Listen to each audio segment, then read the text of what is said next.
Alhamdulillah, hari ini kita diberikan satu tema yang untuk dibahas tentang apakah perlu untuk bermadhab. Apakah perlu untuk bermadhab? Baik, kita akan coba kaji dulu, membiasakan mengkaji sesuai dengan petunjuk Al-Quran. Jadi jangan sampai kita belajar mengkaji sesuatu, tapi ternyata kajian itu tidak diinginkan oleh Al-Quran. Nah, sebelum kita mulai bahasan kita keluarkan dulu bagaimana kajian yang diinginkan oleh Al-Quran.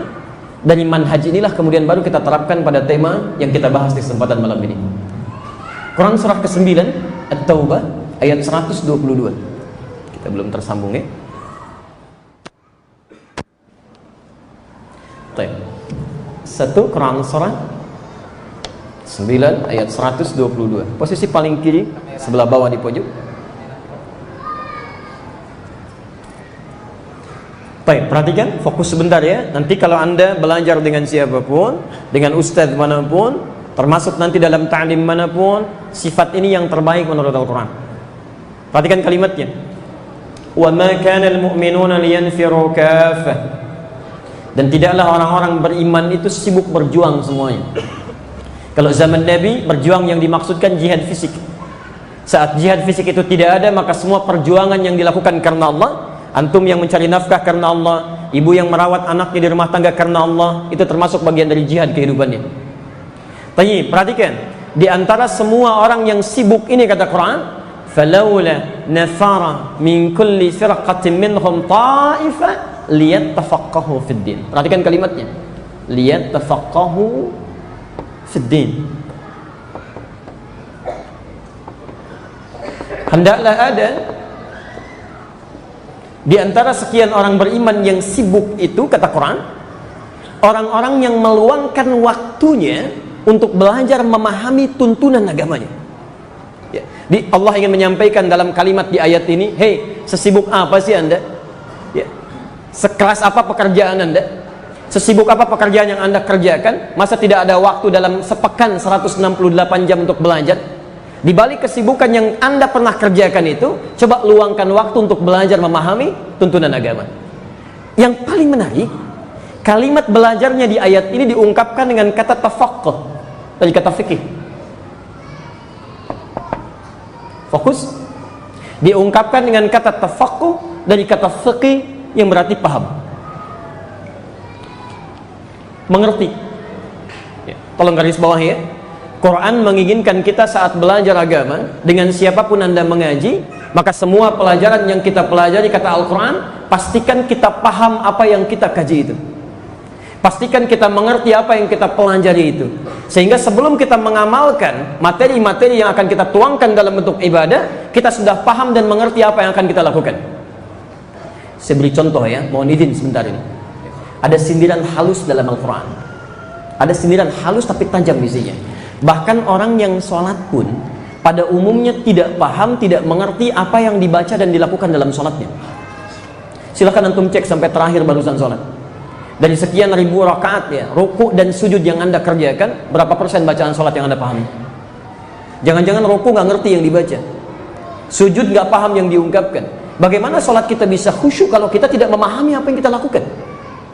Karena itulah pesan dari Al-Quran, ketika Anda ingin belajar sesuatu, pahami dulu apa yang akan kita pelajari. Setelah paham, baru kita amalkan.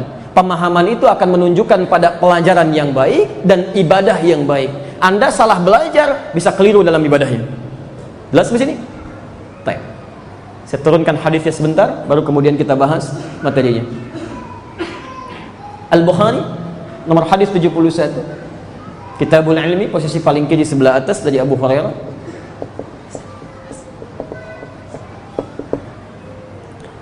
Contohnya nomor hadis 751, 757. Hadis Muslim nomor hadis 397, babnya babul musi fis shalah. Perhatikan, saya bacakan hadisnya. Hadis yang pertama nomor hadis 71. Lihat kalimatnya. Man yuridillahu bihi khaira yufaqqihhu fid din. Siapapun yang diinginkan oleh Allah untuk berubah menjadi orang baik, apakah dia laki-laki, perempuan, besar, kecil, tua, muda, kalau sudah diinginkan oleh Allah berubah menjadi baik, lihat kalimatnya, yufaqqihhu fid din. maka ia akan dibimbing oleh Allah, dilembutkan hatinya untuk mau belajar, untuk memahami ajaran agamanya. Jadi teman-teman, ketika ada seseorang ingin belajar, kata Nabi tidak cukup belajar saja, tidak cukup sekedar mendengar saja. Taklim yang baik itu adalah taklim yang ketika disampaikan Anda mengerti tentang urusan agama Anda. Sekarang perhatikan, ada seorang sahabat hidup di masa Nabi, melakukan ibadah tapi tidak didasari dengan dasar belajar yang benar, tidak paham tentang ibadahnya. Ya. Terdapat dalam Sahih Al-Bukhari nomor hadis 751, 757, di Sahih Muslim nomor hadis 397. Perhatikan kalimatnya. Qila bima ma'na ja'a rajulun ila Nabi sallallahu alaihi wasallam. Datang seorang lelaki kepada Nabi sallallahu alaihi wasallam. Fadakhala ila al-Masjid Nabawi. Kemudian orang ini masuk ke Masjid Nabi. Fasalla bi jambin Nabi sallallahu alaihi wasallam. Kemudian salat di samping Nabi sallallahu alaihi wasallam. Falamma sallama yaminan wa shimala, maka tatkala orang ini salam ke kanan dan ke kiri, faqala lahu an-nabiy sallallahu alaihi wasallam, maka Nabi langsung berkata kepada orang ini. Teman-teman, perhatikan kalimatnya. Orang ini masuk ke Masjid Nabi, salat di samping Nabi, begitu selesai kata Nabi, "Shalli fa innaka lam tusalli." Silahkan Anda salat lagi karena Anda belum salat. Padahal orang ini telah salam. Fa'ada salatahu 3 marat, maka dia mengulangi salatnya sampai 3 kali. Faqala lahu an-nabiy sallallahu alaihi wasallam mithla ma kana. Namun Nabi tetap mengulang kalimat serupa 3 kali berturut-turut. Shalli fa innaka lam tusalli. Hei, Anda silakan salat lagi karena Anda belum salat.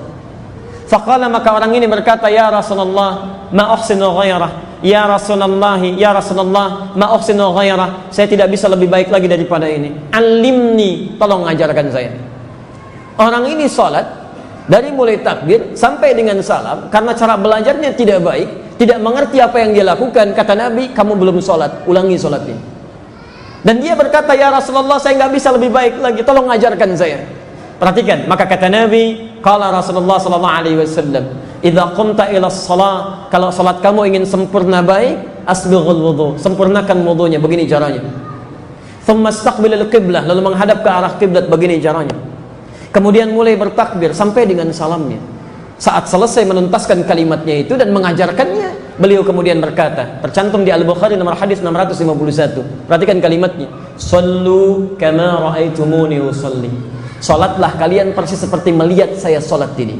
Pahami dulu cara saya salat, mengerti dulu bacaan dan perilakunya, setelah itu praktekkan. Salat seperti ini yang diinginkan oleh Nabi sallallahu alaihi wasallam. Nah, teman-teman sekalian, dari ajaran-ajaran ini para ulama kemudian menyimpulkan bahwa setiap kita akan mengkaji sesuatu, usahakan paham betul apa yang kita pelajari dan benar sumbernya dari Nabi SAW. Untuk itulah kemudian, ya ini kaidah penting, Imam Muslim membuat satu bab di dalam kitab sahihnya. Boleh saya hapus dulu? Alhamdulillah. Ini pertama saya ke Bali ya, alhamdulillah. Saya datang sendiri, ya, terangkan sendiri, tulis sendiri, saya hapus sendiri. Masya Allah. Alhamdulillah. Antum tenang aja ya. Baik. Perhatikan, kalau antum punya rezeki, beli kitab Sahih Muslim. Ada 7 jilid dengan syarah Imam An-Nawawi, maaf 9 jilid dengan syarah Imam An-Nawawi.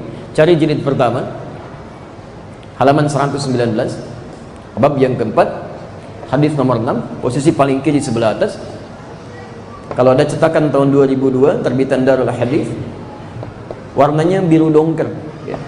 Saya beli di Kairo dulu tahun 2006, 26 Juli 2006 di Husainiyat, harganya masih 450.000. Nah, teman-teman lihat kalimatnya. Dari ayat Quran tadi, dari paparan hadis tadi, sekarang perhatikan. Imam Muslim membuat bab khusus petunjuk ta'lim dari Nabi.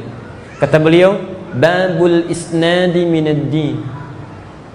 Bab al-isnad minad din. Bab pembahasan al-isnad, belajar tuntunan agama yang riwayatnya sampai ke Nabi itu. Jadi kalau Anda ingin belajar tentang salat, lihat bagaimana runtutannya dari orang-orang yang pernah belajar sampai ke Nabi. Itu disebut dengan isnad. Antum ingin menafsirkan Quran, memahami Quran, lihat dari orang-orang yang pernah menyampaikan isi Quran sampai dengan ke Nabi.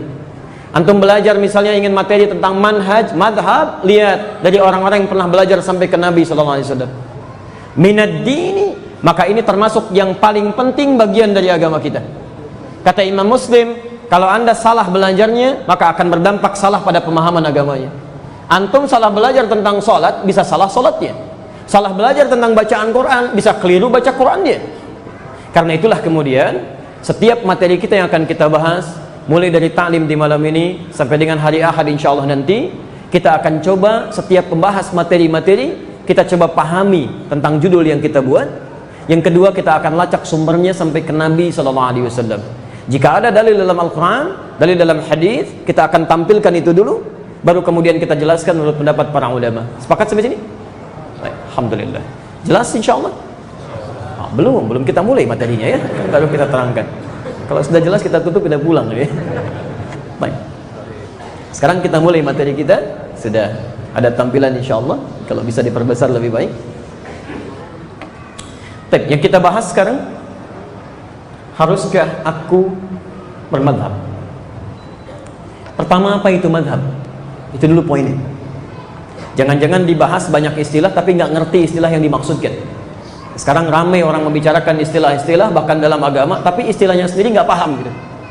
Bahkan kemarin ramai pembahasan tentang Al-Maidah, Al-Maidah 51, Al-Maidah 51. Masya Allah, alhamdulillah, Allah hadirkan spirit Al-Maidah 51. Tapi uniknya semua orang bicara Al-Maidah 51. Reporter TV Al-Maidah 51, tukang kaos Al-Maidah 51. Masya Allah, hampir semuanya. Dan uniknya belum tentu yang bicara Al-Maidah 51 pun pernah melihat ayatnya. Ini yang paling menarik dia. Karena itu coba kita rujuk dulu, kita pelajari apa itu madhab, bagaimana pengertian madhab dalam Al-Quran dan Sunnah, lalu penjelasan para ulama. Baik, kita turunkan dulu dalilnya. Kita mulai sebentar dari Quran yang belum ada di sini. Surah kedua Al-Baqarah ayat 129. Dikabulkan di Quran surah kedua ayat 151. Kita buka dengan ini dulu ya. Baru nanti kita masuk ke bahasan Quran surah ke-3 ayat 31. Baik, kita mulai insyaallah. Dan mohon izin nanti diingatkan kalau sudah dekat ke Isya, mohon diberikan isyarat ya, supaya saya bisa berhenti lebih cepat untuk persiapan. Bismillahirrahmanirrahim. Teman-teman sekalian, saat Nabi Ibrahim dan Nabi Ismail alaihi wassalam telah selesai menuntaskan tugas dari Allah untuk meninggikan bangunan Ka'bah. Jadi Nabi Ibrahim itu bukan membangun Ka'bah, tapi meninggikan bangunan Ka'bah. Karena Ka'bah sebelum manusia pertama tiba di muka bumi itu sudah ada. Sudah ada. Bahasanya bentuknya pasif dalam Al-Quran. Ya, Quran surah ketiga Ali Imran itu dari ayat 96. Inna awwala baitin wudi'a lin-nas. Sungguh rumah pertama yang dibangunkan untuk manusia, bukan manusia yang bangun ya. Cuma nanti di zaman Nabi Nuh alaihi salam terjadi banjir besar, kemudian bangunan Ka'bah atasnya tersapu, tersisa cuma pondasinya saja ya. Dari zaman Nabi Nuh ke zaman Nabi Adam ada kisaran 5-6 generasi. Nuh alaihi salam bin Mihlail bin Matushalah bin Kinan bin Anwas bin Thith bin Adam alaihi salam, 6 generasi. Satu generasi bisa ribuan tahun ya. Nah, tersapu bagian atasnya, tersisa pondasinya. Dalam bahasa Arab, satu pondasi itu disebut dengan qaidah. Qaidah. Kalau pondasinya lebih daripada 2, ada 3, ada 4 lebih, maka dijamakkan menjadi qawaid. Qawaid.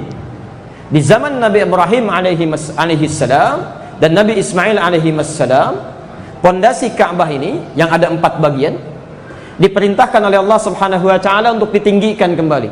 Dalam bahasa Arab, tinggi disebut rafa, meninggikan yarfa. Maka diperintahkan Nabi Ibrahim dan Nabi Ismail alaihi wassalam untuk meninggikan kembali bangunan pondasi Ka'bah ini. Quran surah kedua Al-Baqarah ayat 127. Posisi paling kiri sebelah atas. Wa idh yarfa'u Ibrahimul qawa'id minal bait wa Ismail. Wa idh yarfa', dan ketika Nabi Ibrahim dan Nabi Ismail kami perintahkan untuk meninggikan kembali qawaid, pondasi-pondasi Ka'bah. Jelas di sini?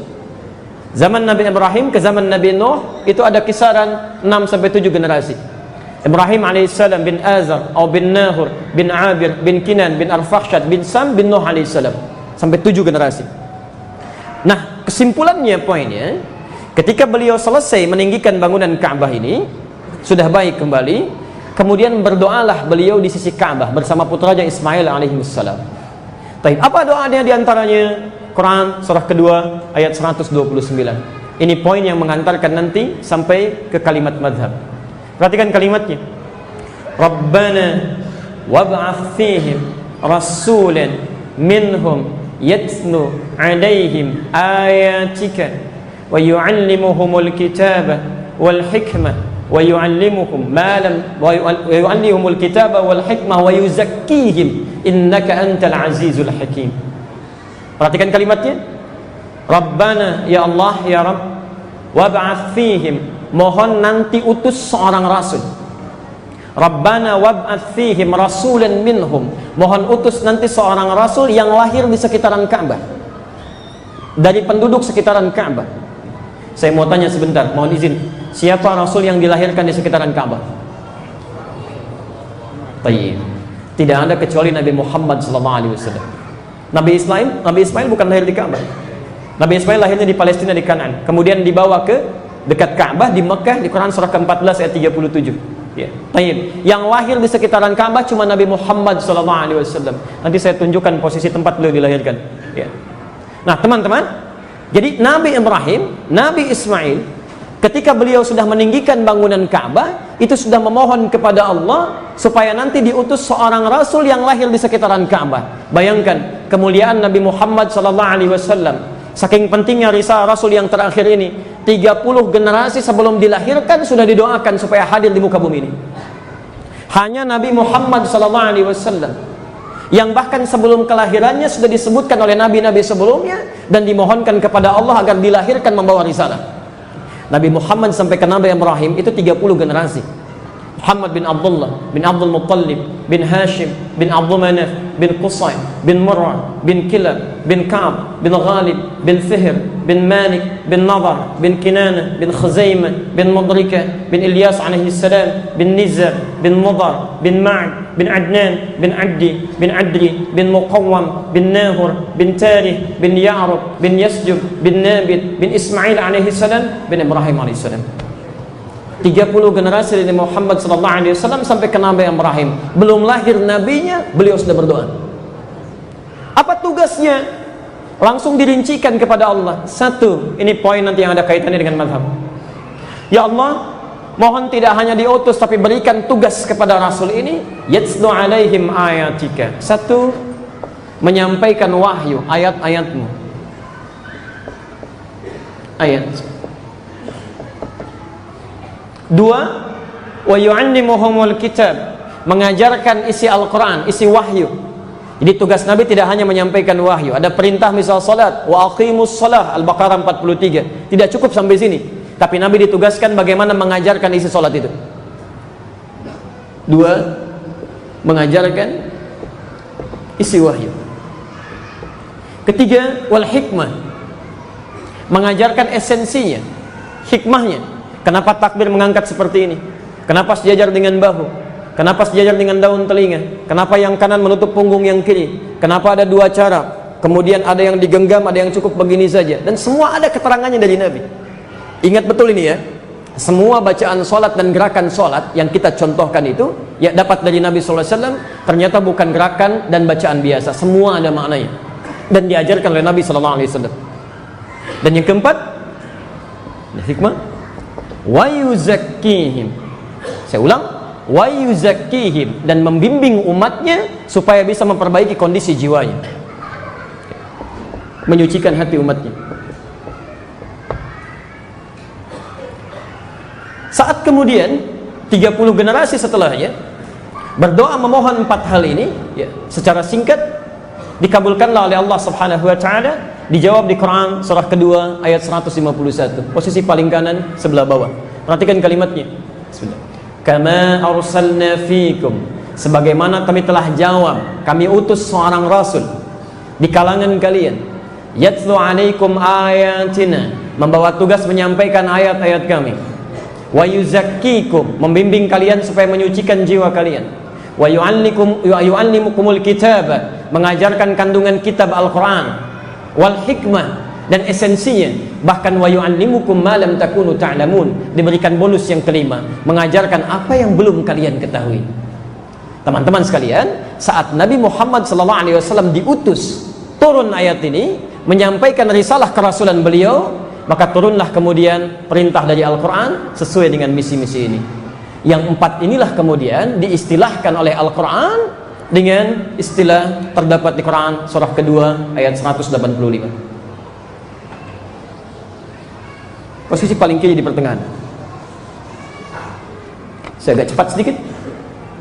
Perhatikan, Nabi Ibrahim meminta, ya Allah, mohon nanti utus seorang rasul membacakan ayat-ayatmu. Turun jawaban di Quran surah kedua ayat 185. Syahrul Ramadan alladzi unzila fihi al-Quran. Di bulan Ramadan kami turunkan Al-Quran. Satu. Bukankah dalam Quran isinya banyak ayat?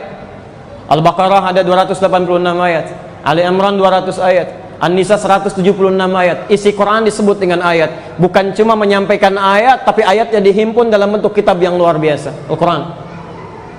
Ada Nabi berdoa, ya Allah, utus seorang Rasul membawa ayat. Kata Allah, tidak cukup dengan ayat, saya berikan Qurannya yang menghimpun banyak ayat dalam kehidupan. Quran. Pelan-pelan. Yang kedua, wa yu'allimukumul kitab, mengajarkan isi Al-Quran. Maka ketika nabinya turun, ditugaskan oleh Allah, setiap disampaikan ayat, ajarkan Muhammad, ajarkan Muhammad. Pengajaran yang bersumber dari nabi itu diistilahkan dengan hadis. Itu disebut juga dengan sunnah. Fokus. Nah, di sini kita mulai inti bahasan kita. Saya agak lambatkan sedikit. Dengan turunnya ayat ini, plus turunnya Quran, serta tugas nabi untuk menyampaikannya, maka diistilahkan oleh para ulama, dimulailah tugas Nabi untuk membimbing umatnya berdasarkan pada keterangan Al-Quran dan penjelasan beliau yang disebut dengan hadis atau sunnah itu. Inilah yang kemudian diajarkan oleh Nabi pada generasi pertama di kalangan para sahabat yang kurang lebih berjumlah 40 orang. Jelas sampai sini? Baik. Sekarang saya hapus dulu, nanti saya turunkan jabarannya. Sekarang perhatikan. Saya tanya sebentar ya, supaya nyambung dulu kajian kita. Allah turunkan apa kepada Nabi? Al-Quran. Taib. Kemudian dijelaskan oleh Nabi menjadi apa? Hadis, bentuknya sunnah, kan? Jadi kalau turun ayat, contoh, misal Al-Baqarah ayat ketiga, alladzina yu'minuna bil ghaib wa yuqimunas shalah. Ada orang-orang yang yakin dengan Allah kemudian menyempurnakan salat. Ayatnya turun. Lalu Nabi mengajarkan ini sunnahnya. Begini cara salatnya dari mulai takbir sampai dengan salam. Maka itu yang diajarkan oleh Nabi Sallallahu Alaihi Wasallam pada kalangan para sahabatnya. Nah sekarang saat Allah sudah menyampaikan dan menugaskan Nabi, apa kewajiban kita selaku umatnya? Maka turunlah Quran surah ke-59 ayat ke-7. Kita runtutkan dulu baru ketemu nanti sampai istilah madhab ya. Posisi paling kanan di pertengahan ya. Lihat kalimatnya. Wa ma atakumur rasul fakhudhu wa ma atakumur rasulu, dan setiap hal, segala, menggunakan ma di sini ya, menunjuk kepada makna yang sangat luas. Wa ma, dan apapun yang pernah dibawa atakumur rasul, oleh rasul ya.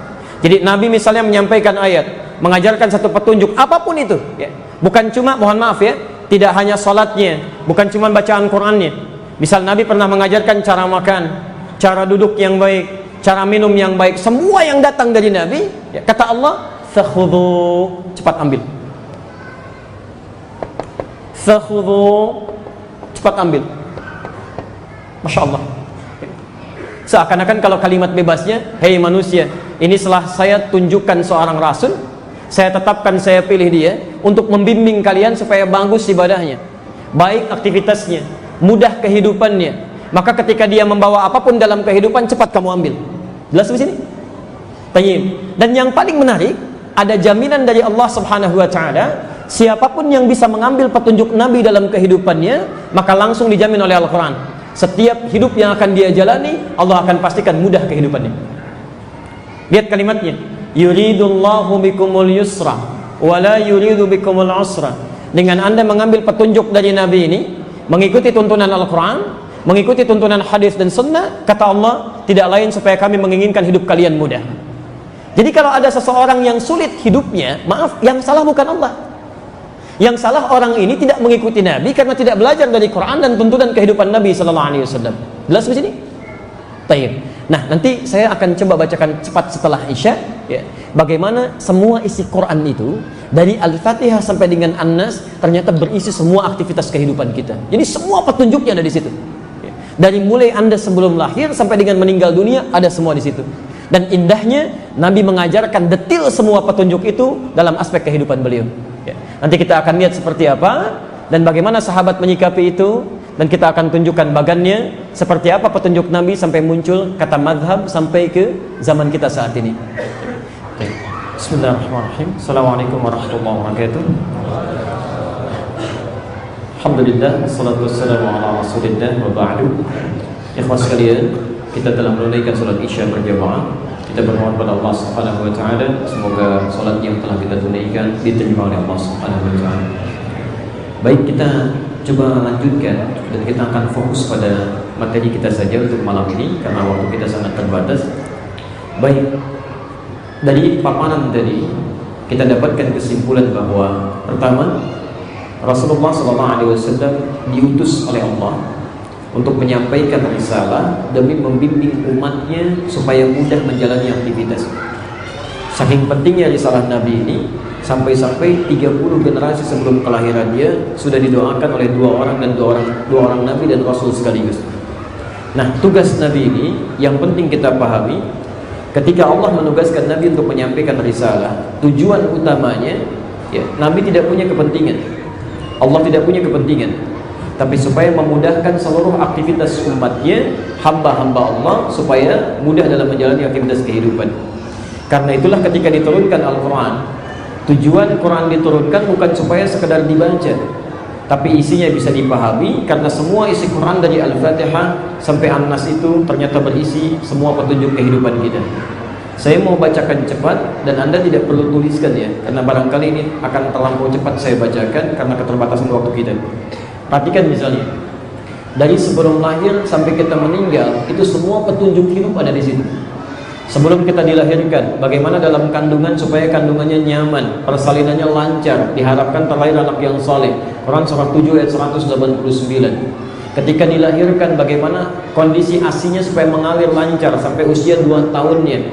Anda yang laki-laki tidak sibuk mencari kecukupan istri dan anak yang baru dilahirkan. Quran surah kedua ayat 233. Usia 2 tahun sampai menjelang dewasa, mulai dia belajar bagaimana supaya cara belajarnya cepat menangkap pelajaran, mudah dipahami dan mudah untuk diamalkan. Quran surah 9 ayat 122. Kalau dia naik lagi kemudian, bagaimana cara mendapatkan prestasi di tempat dia belajar, diangkat derajatnya oleh Allah termasuk imannya. Quran surah 58 ayat ke-11. Dia mulai bergaul lagi, lebih tinggi lagi, berjumpa dengan kawan-kawannya. So, bagaimana supaya dia bergaul tidak terpengaruh pergaulan-pergaulan yang buruk misalnya. Bagaimana cara bertaarufnya, Quran surah 49 ayat ke-13. Lalu kalau ada orang tertarik benar mau melamar, bagaimana cara prosesnya? Quran surah keempat ayat keempat. Terjadi pernikahan di Quran surah 30 ayat ke-21. Baru mulai menikah, bagaimana membagi tugas supaya tidak gamang kehidupan rumah tangga suami dengan istri. Apa tugas pokok suami, apa tugas pokok istri? Quran surah keempat ayat ke-34. Lalu suami mulai mencari nafkah, bagaimana cara mencari nafkah yang baiknya? Yang standar Quran surah kedua ayat 168. Kalau Anda baru bergerak, rezekinya langsung datang. Quran surah kedua ayat 172. Anda belum bergerak, bahkan rezekinya sudah menanti Anda. Quran surah ke-7 ayat 96. Saat Anda mencari nafkah, istri merawat rumah tangga di rumah, itu tidak mudah. Kadang-kadang anak rewel bahkan mengatakan, bagaimana cara membimbingnya? Quran surah ke-17 ayat ke-23. Anda yang kerja dengan istri yang di rumah tangga, kadang-kadang lelah, ada sedikit rasa capek, bagaimana mengatasinya? Quran surah ke-26 ayat ke-80. Kalau ada orang di tempat penyakit sampai dokter mengatakan ini mustahil nih, gak ada obatnya, gak akan sembuh. Gak ada yang mustahil bagi Allah, karena kesembuhan ada di tangan Allah. Quran surah ke-21 ayat 83 sampai 84. Anda bekerja kadang-kadang tidak mudah. Ada yang iri dengan Anda, ingin menyungkurkan, menyingkirkan, menyudutkan Anda. Bagaimana mengatasinya? Quran surah 17 ayat 79 sampai dengan 81. Bahkan ada yang mengancam, membuat dada Anda sesak, gelap mata dalam berjalan. Quran surah ke-21 ayat 87 sampai dengan 88. Teman-teman, ketika Anda mulai mendapatkan rezeki lebih, ingin bersyukur, bagaimana caranya? Quran surah ke-14 ayat ke-7-nya itu. Lalu ketika Anda ditimpa masalah, bagaimana cara mendeteksinya? Dari ujian yang ringan, menengah sampai ujian yang berat. Quran surah kedua ayat 214. Menghadapinya di Quran surah ketiga ayat 142. Bersabarnya di Quran surah kedua ayat 157-nya. Sampai Anda merajut rumah tangga, sampai telah semakin sepuh, usia 40 tahun, orang tua masih ada. Bagaimana cara berbaktinya? Anda belum bisa membalasnya, tapi setidaknya bisa mendoakannya di Quran surah ke-46 ayat ke-15-nya. Sampai semakin sepuh lagi, Anda berkata, ya Allah, apakah saya akan hidup untuk selamanya? Tidak, kamu pasti akan meninggal, maut akan datang. Quran surah ketiga ayat 185. Siapa yang datang membawa maut, ya Allah? Quran surah ke-32 ayat ke-11 disebut dengan malaikatul maut.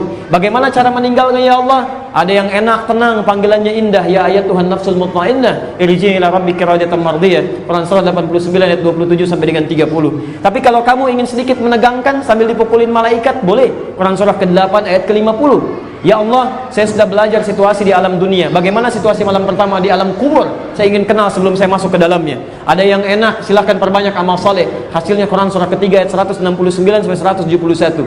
Tapi kalau kamu banyak amal salahnya, nggak peduli dengan akhirat, maka kami akan tampakkan neraka di alam kubur itu dari pagi sampai dengan petangnya. Quran surah ke-40 ayat 46 sampai dengan ayat 47-nya.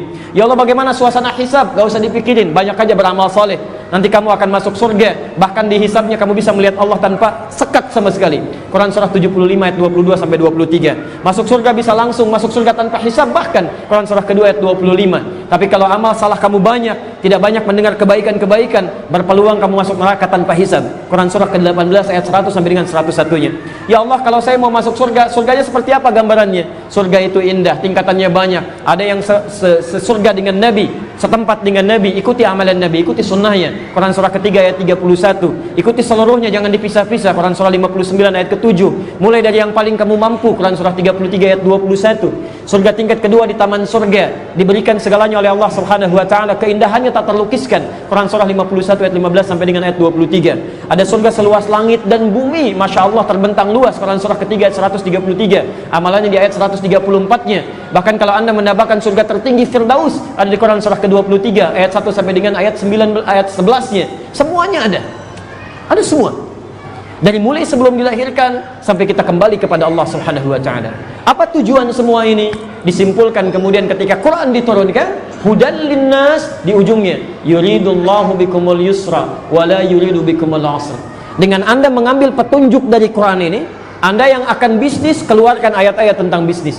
Anda di rumah tangga, keluarkan ayat-ayat tentang bimbingan rumah tangga. Sudah berapa tahun Anda menjadi ayah?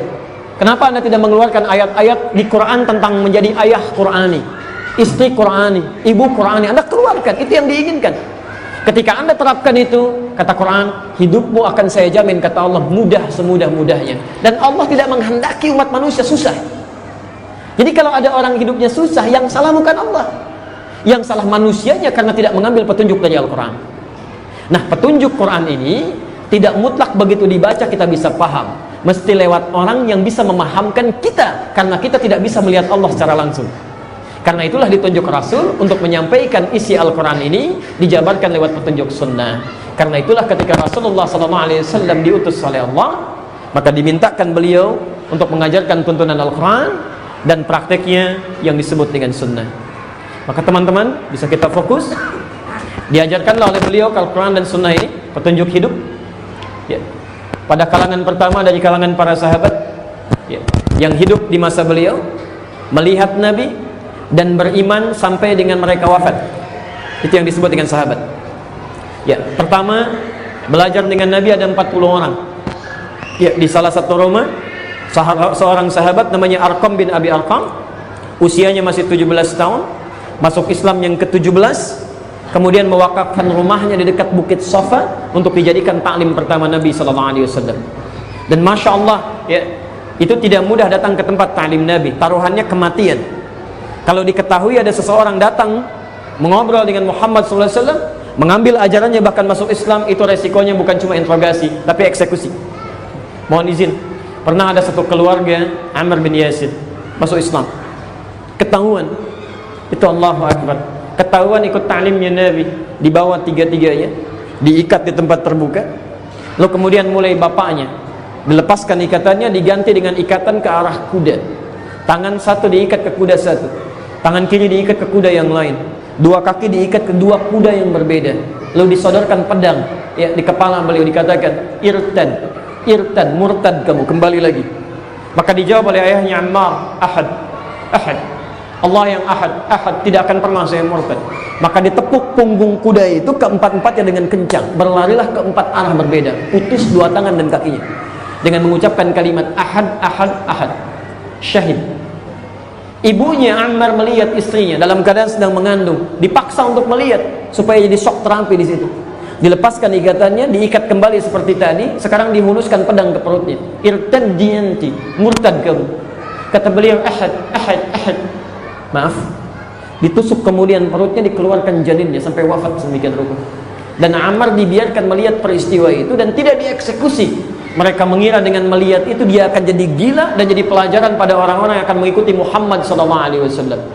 Dengan izin Allah, Ammar sehat sampai dengan meninggalnya dan tidak ada yang putus asa untuk mengikuti ta'limnya Nabi SAW.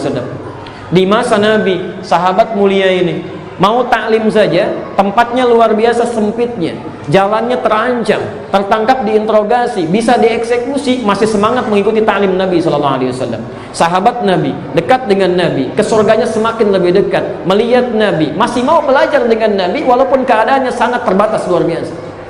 Antum bukan sahabat, tetangga Nabi juga bukan. Sampai malam ini surga belum jelas, amalan masih berantakan, hisab masih menegangkan, kurang apa lagi? Taklimnya berjalan dengan bagus, tempatnya enak, keadaannya nyaman, ustaznya datang sendiri, Masya Allah, nulis sendiri, ngapus sendiri, nerangkan sendiri, live juga. Dengan semua fasilitas ini antum masih belum mau belajar, mesti difasilitasi apa lagi? Maka kita kembalikan. Maka Nabi mengajarkan pada para sahabatnya, umumnya mereka menghafal ajaran-ajaran Nabi SAW, jarang yang menulis. Mereka punya kekuatan untuk menghafal. Nah, ini yang mau saya terangkan, tolong fokus betul ya, karena waktu kita terbatas. Yang diajarkan oleh Nabi kepada para sahabat, isi Al-Quran dan praktek dalam sunnah Nabi itu memiliki dua sifat. Tolong pahami betul ini ya. Anda gagal paham pada persoalan ini, bisa masalah dalam prakteknya. Dan semua ulama sepakat dengan ini. Sahabat mengerjakan, tabi'in mengerjakan, ulama sepakat. Jadi kalau Anda beda, yang salah bukan ulama, Anda sendiri yang aneh. Jelas ya? Baik. Sifat pertama, ada yang sifatnya satu dalil, satu contoh. Jadi ketika Nabi mengajarkan pada para sahabat, turun ayat misal tentang salat, wa aqimus salat, tunaikan salat. Tayyib, dipraktikkan oleh Nabi misal. Ada yang cara pengajaran Nabi itu dalilnya cuma satu dalil. Dan contohnya, prakteknya hanya satu contoh. Misal An-Nasai nomor hadis 886. Ketika Anda mengangkat tangan dalam salat, baik sejajar dengan bahu di sini, Al-Bukhari nomor hadis 715, ataupun sejajar dengan daun telinga, hadis Muslim nomor hadis 391, atau di An-Nasai 1101. Saat Anda mengangkat seperti ini, maka setelah itu dalilnya cuma satu, contohnya satu. An-Nasai nomor hadis 886. Perhatikan kalimatnya. Fawadha'a yadahul yumna 'ala yadihil yusra. Maka segera letakkan telapak tangan yang kanan ke punggung yang kiri. Kalimatnya segera, langsung letakkan. Dan ketika Nabi mencontohkan, oleh Nabi dicontohkan, dalilnya satu, contohnya langsung satu. Angkat, langsung letakkan. Jelas? Telapak yang kanan menutup punggung yang kiri. Jadi begitu diangkat, langsung diletakkan. Dalilnya satu, contohnya satu. Kalau Anda menemukan yang seperti ini, dalilnya hanya satu, contohnya satu, itu tandanya semua umat Nabi Muhammad SAW itu dinilai bisa melakukannya sehingga tanpa perlu ada gerakan yang lain. Jadi kalau Anda menemukan satu dalil, satu contoh, itu tandanya semua umat Nabi dinilai bisa melakukannya sehingga tidak perlu mencari gerakan-gerakan lain sebagai alternatif. Karena itu, maaf, pada hal yang pertama ini kita tidak diperkenankan untuk mencari gerakan lain atau kreatif mencari cara yang lain. Nabi ngerjakan cuma itu saja, sahabat itu saja, tabiin itu saja. Anda bukan Nabi, bukan sahabat, bukan Nabi, ya, bukan tabiin misalnya mencari yang lain, itu agak aneh. Misal, begitu Anda bertakbir, Allahu Akbar, kata Nabi cuma telapak kanan letakkan di kiri. Lalu Anda berpikir, ya Allah, selama ini kan saya yang kanan yang baik, kiri yang jelek. Gak enak sama Allah, masa dimulai dengan kiri dulu? Saya pengen mulai yang kanan dulu. Maka Anda takbir Allah, kanan masukkan, kiri begini, kemudian diputar, masukkan. Bisa? Baik ya, kadang-kadang ada yang kakinya naik sedikit ya, bisa. Baik.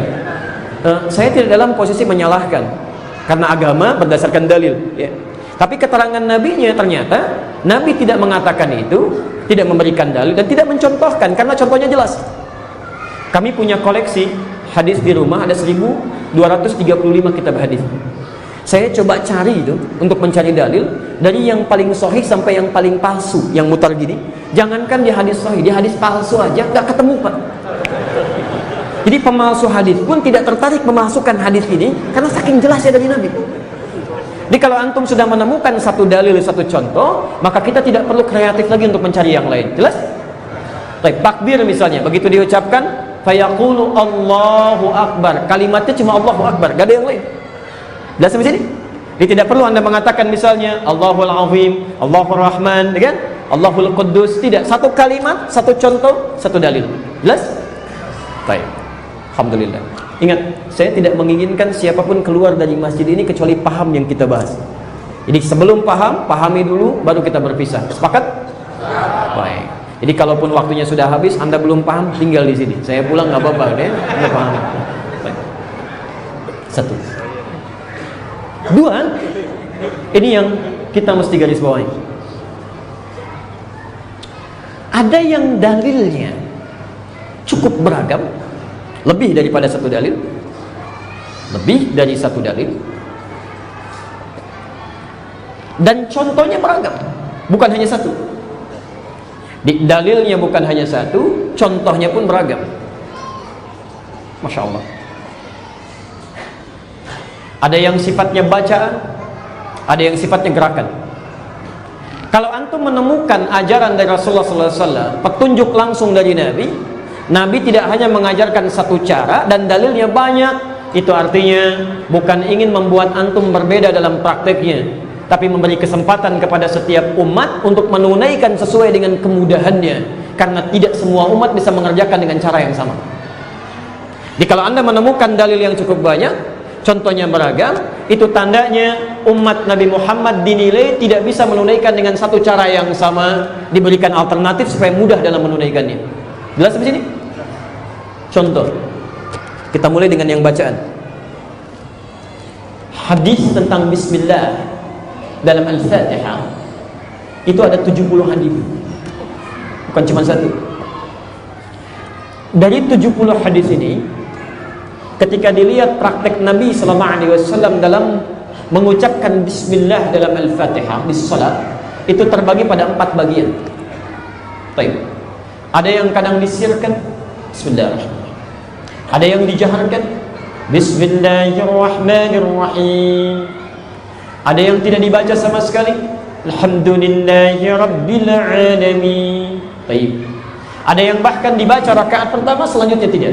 Bismillahirrahmanirrahim, selanjutnya tidak. Yang lebih hebat bukan cuma bismillahnya, ternyata riwayat Qur'annya sendiri bukan satu riwayat. Ada 7 qiraat di sini yang mutawatir, ditambah 3 yang masyhur, ditambah 4 yang syadz. Ternyata cara baca Qur'annya sendiri bukan cuma bismillahnya, itu bukan satu cara. Saya beri contoh misal. Antum, kita simpan dulu yang bismillah, nanti kita jawab belakangan. Antum baca wadduha, Ustaz kan? Wadduha wal-laili idza saja. Antum baca dengan A. Ternyata di sisi lain ada riwayat menggunakan E. Imalah. Ya, riwayatnya Hamzah, punya 2 murid, Khalad dengan Khalaf, atau riwayat Warsh dari Nafi'. Antum baca wadduha, ini dibaca wadduha. Wadduha wal-laili idza saja. Ma wadda'aka rabbuka wa ma qala. Walal-akhiratu khairul laka minal ula. Allahu Akbar. Kenapa turun 2 riwayat seperti ini? Ada yang dibaca dengan A, ada yang dibaca dengan E. Karena ternyata suku-suku di Arab sampai sekarang itu tidak semuanya bisa mengucapkan A. Nggak pakai O, A. Mereka nggak bisa ucapkan A. Ya, jadi kalau disebutkan A, E aja. A, gitu. Ana, ani, anca, ence. Mungkin orang Betawi ke sini belajarnya gitu kan? Nah, itu sampai sekarang teman-teman. Jadi kalau antum misalnya ke Palestina, ke Syria di Syam, ke Lebanon, ya ke Irak itu di Mosul, di Kufah, itu mereka mengatakan madrasah, kaifa haluk, kaifa halik, imalah. Ya, antum paksa-paksa sampai kiamat kurang 2 hari, begitu aja. Ya, sehari lagi buat sadar, ngapain paksa orang? Karena lisannya nggak bisa. Ya, lisannya nggak bisa, makanya ketika turun menggunakan wadduha, mereka baca wadduha. Ada bimbingannya dari Nabi. Bukan beda, maknanya tetap sama, cuma cara bacanya berbeda. Baik, teman-teman misalnya mohon izin ya, sepeda. Sebagian dari kawan kita misalnya dari Medan, misal saja, walaupun tidak semua orang Medan, sebagian mengatakan apa? Sepeda misalnya. Barangnya sama tidak? Sama, cuma cara bacanya berbeda karena lisannya tidak bisa mengucapkan yang sama. Itu kemudahan dari Allah Subhanahu wa taala. Jelas di sini? Tayyib. Ayo kita ke Cicaheum. Apa? Cicaheum, gitu ya. Tayyib, cara mengucapkan mungkin berbeda tapi maknanya sama. Itu riwayat dalam bacaan. Saya pernah mengajar di Tripoli. Ada 2 santri hafal Quran dua-duanya, belajar di syekh yang sama, di syekh kami juga. Masya Allah, keduanya hafal Quran. Satu riwayatnya riwayat Hafiz dari Asim, yang kedua Qalun dari Nafi'. Hafiz itu pakai shad, kalau Qalun pakai sin. Jadi kalau ihdinas siratal mustaqim, yang satu baca pakai shad, ihdinas siratal mustaqim. Yang satu pakai sin, ihdinas siratal mustaqim. Tiba-tiba dua-duanya ketemu, ya, karena satu belajar pakai shad, satu pakai sin. Satu mengatakan kamu salah, yang benar pakai shad katanya. Yang satu mengatakan ente mukhti, as-sahih sin.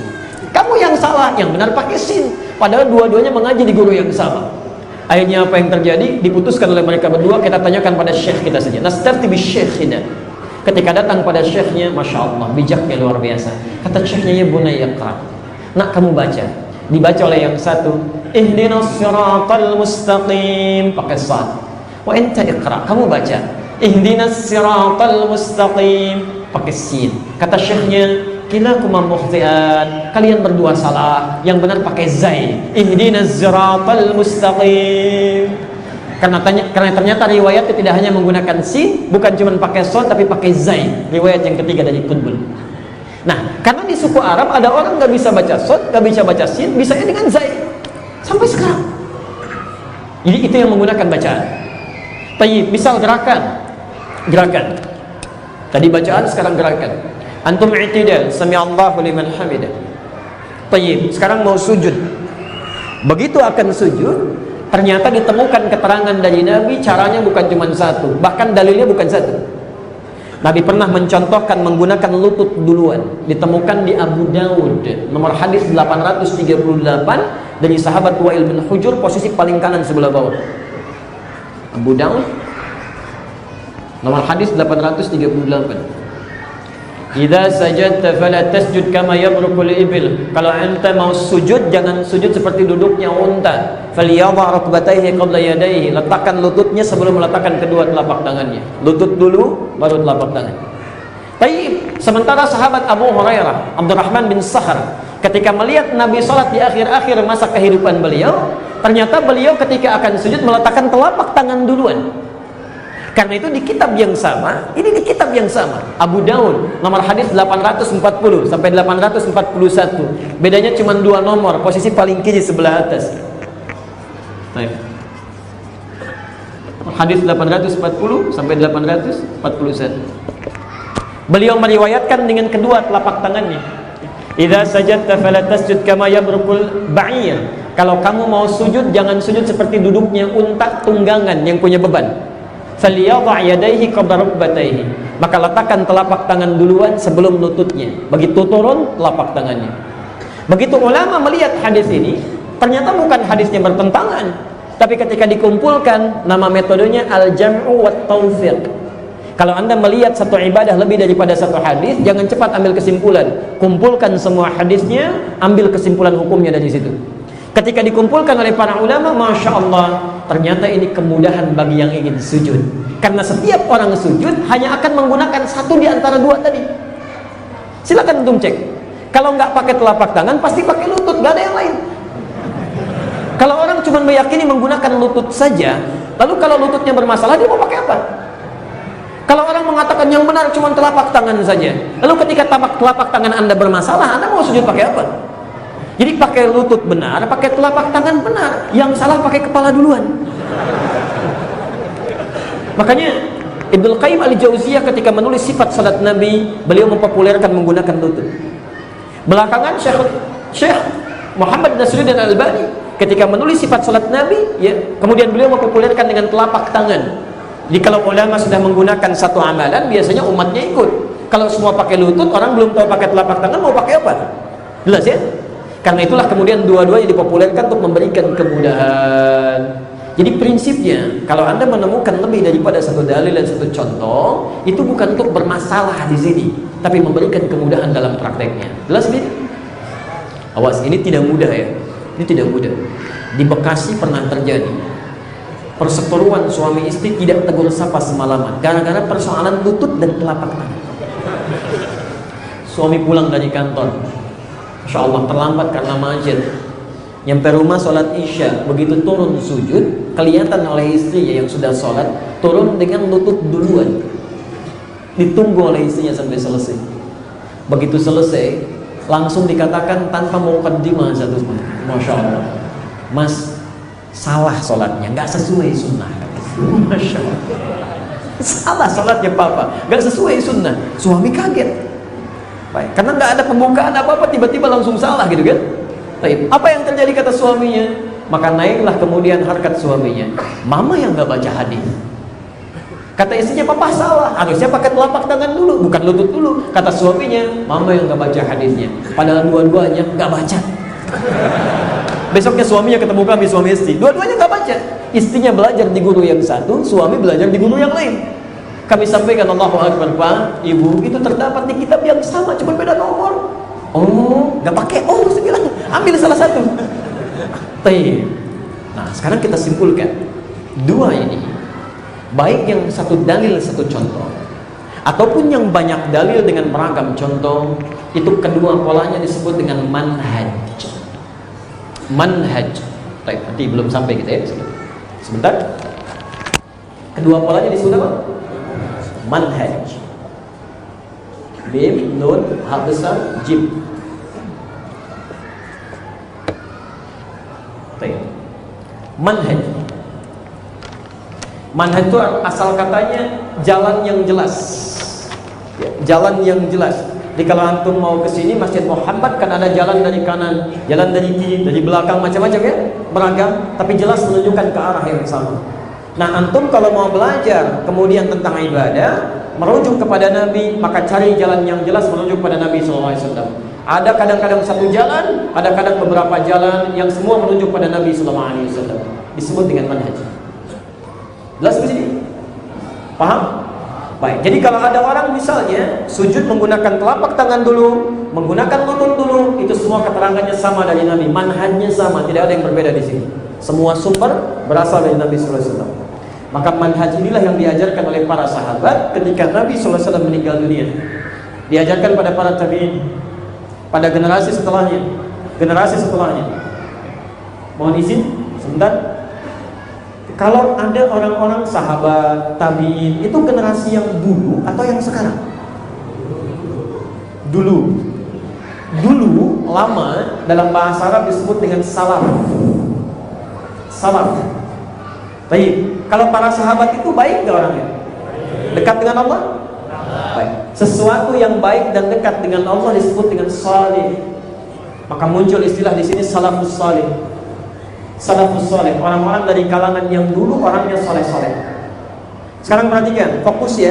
Perhatikan, saya tidak akan mengulang karena waktunya sangat sempit. Nabi menyampaikan pada generasi sahabat.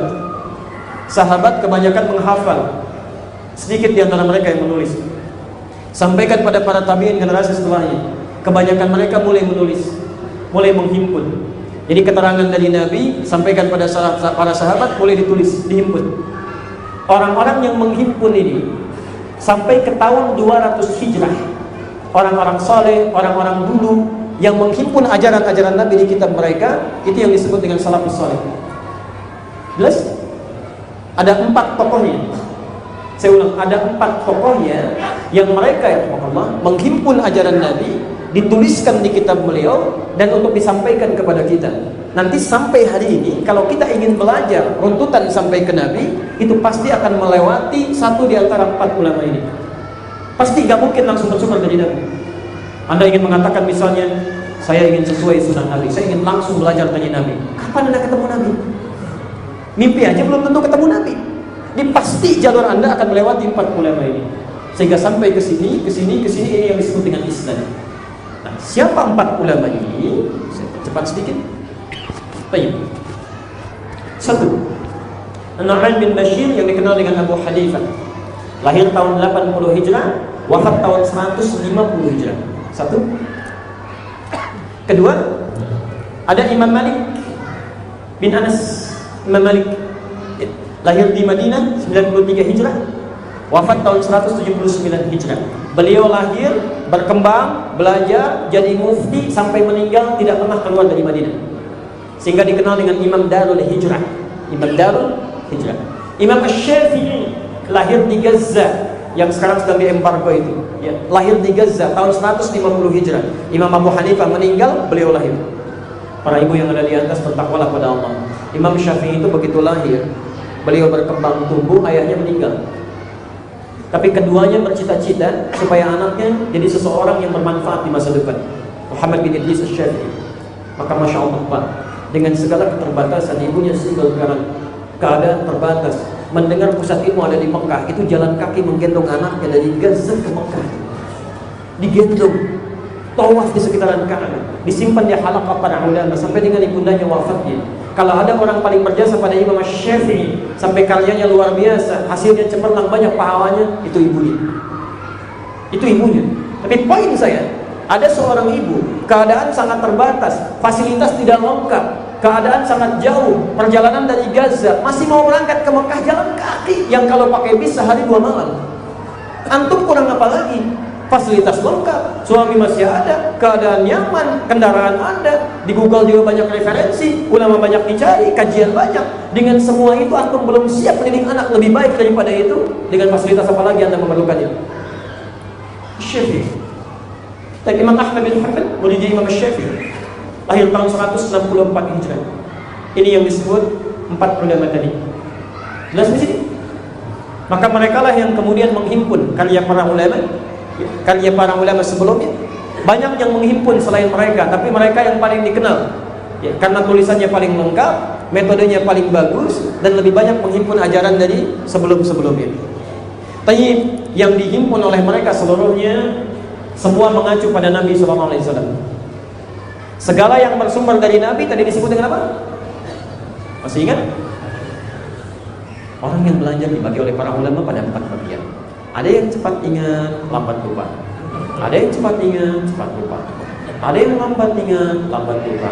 Yang agak repot, yang lambat ingat, cepat lupa. Keterangkan, paham, belum ustaz. Kita ulangi setengah jam lagi. Sekarang mengerti? Belum ustaz. Baik.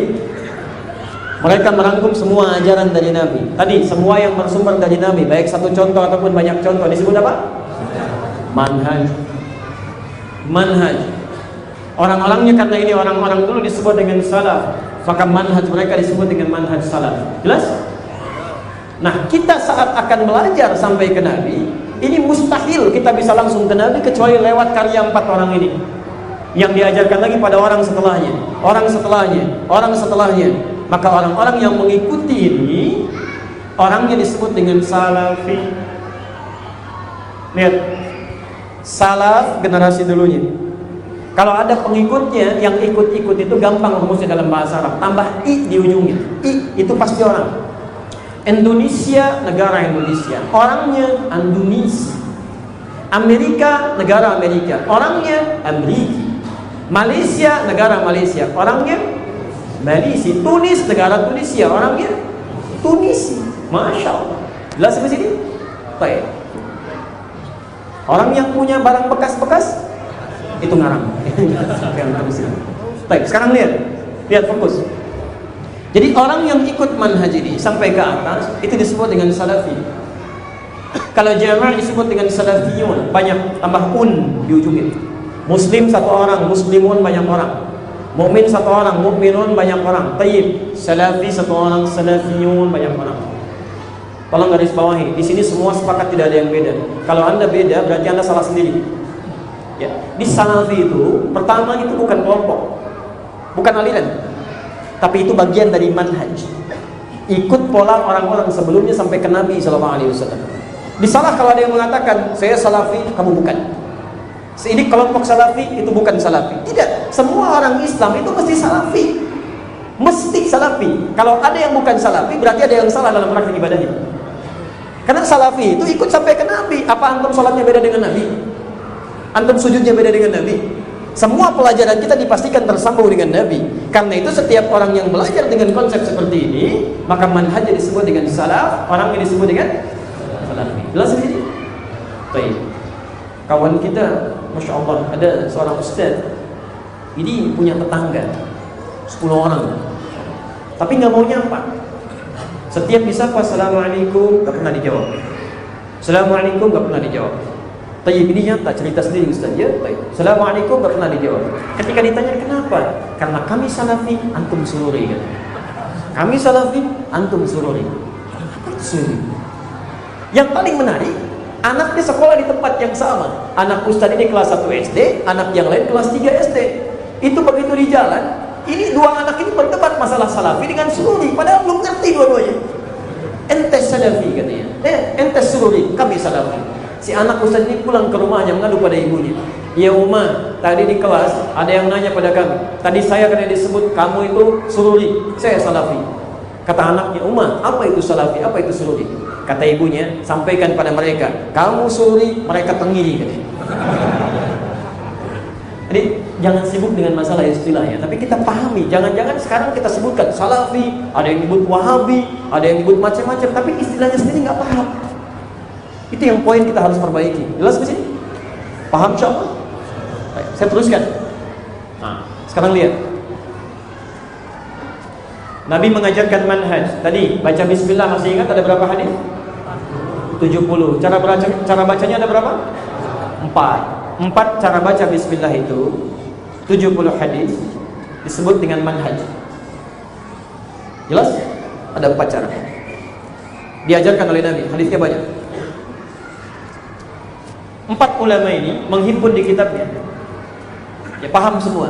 Tapi ketika mereka mengajarkan kemudian pada muridnya dan mempraktekkan dalam ibadahnya, apakah keempat-empatnya dipakai? Mustahil. Misal, ini ada seseorang misalnya ingin menerapkan sunnah Nabi. Saya ingin sesuai sunnah Nabi. 70 hadis 4 cara. Nanti sholat subuh saya pakai keempat-empatnya. Masya Allah. Jadi imam. Begitu takbir, Bismillahirrahmanirrahim. Cara satu. Bismillahirrahmanirrahim. Tidak dibaca sama sekali. Enggak bisa. Antum pasti pilih salah satu. Makanya Imam Asy-Syafi'i, beliau paham ini ada 4 cara dari Nabi, tapi saya mau pilih yang dijaharkan saja. Karena dijaharkan itu lebih kedengaran pada makmumnya, pahalanya bisa lebih banyak terdengar lagi, dipahami demikian. Maka beliau pilih jaharkan. Bismillahirrahmanirrahim. Imam Malik, Imam Abu Hanifah mengatakan saya nggak mau pakai itu. Langsung dia alhamdulillah. Karena hadis-hadis pertama tentang sholat tidak menggunakan bismillah.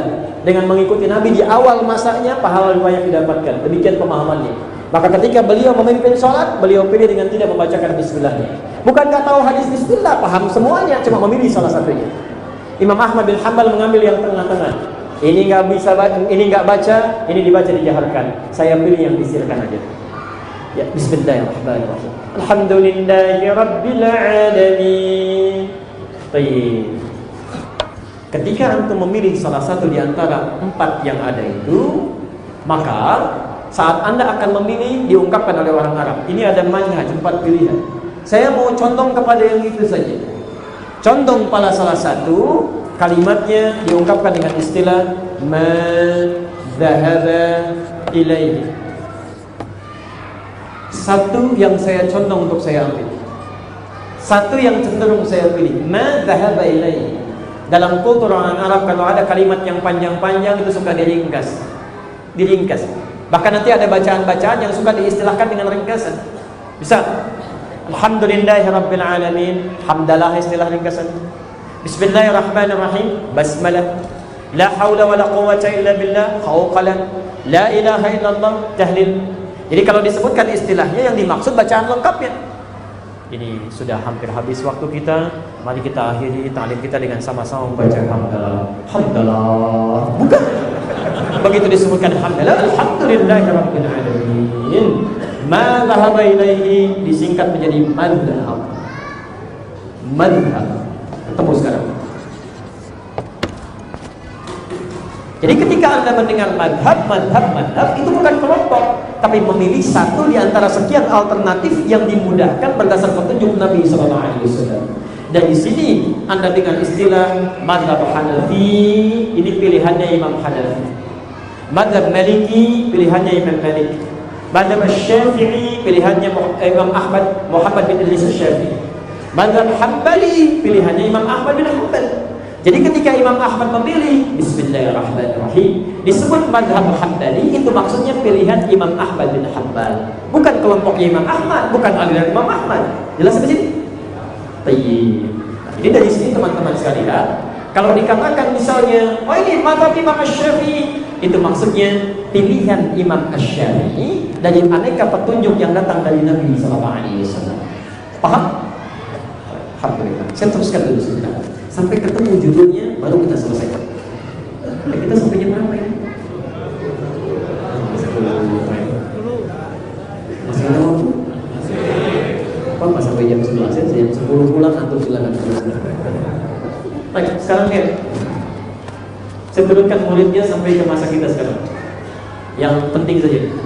Imam Abu Hanifah kan mengajar. Ya, maka madhab beliau, pilihan beliau diturunkan pada murid-muridnya.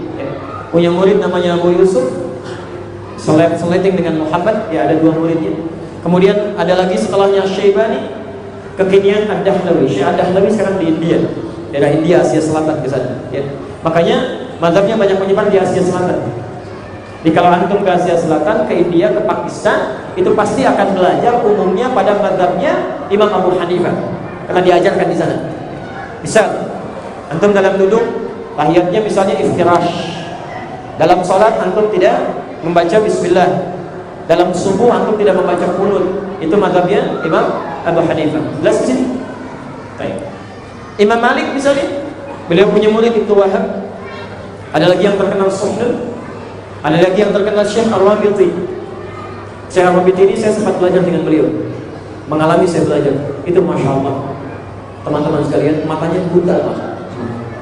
Matanya tidak bisa melihat saking banyaknya mengkaji kitab. Baca Al-Quran, baca kitab sampai buta matanya. Ada seorang alim, hafal Quran, hafal banyak hadis, bangun tahajud tiap malam, menunaikan ibadah sunnah, baca Al-Quran, baca kitab sampai buta. Orang yang banyak amalannya, buta matanya karena mengerjakan banyak kebaikan-kebaikan. Ada orang bukan imam besar, jadi makmum aja belum tentu, Masya Allah, belum hafal Quran, belum tahu hadis, belum tentu banyak bangun tahajud di malam hari. Yang digunakan apa matanya? Digunakan apa kan? Ada bahkan ada anak kecil 4 tahun, matanya buta, bisa hafal Quran. Antum dikasih 40 tahun, 50 tahun sampai malam ini untuk sekedar baca saja belum bisa tergerak. Antum butuh berapa tahun lagi supaya mau digunakan? Syekh Ar-Rabiti, matanya tidak bisa melihat, tapi hati dan pengetahuannya begitu tajam. Itu sampai hafal halaman, paragraf, sampai baris dalam setiap kitab yang kami bacakan.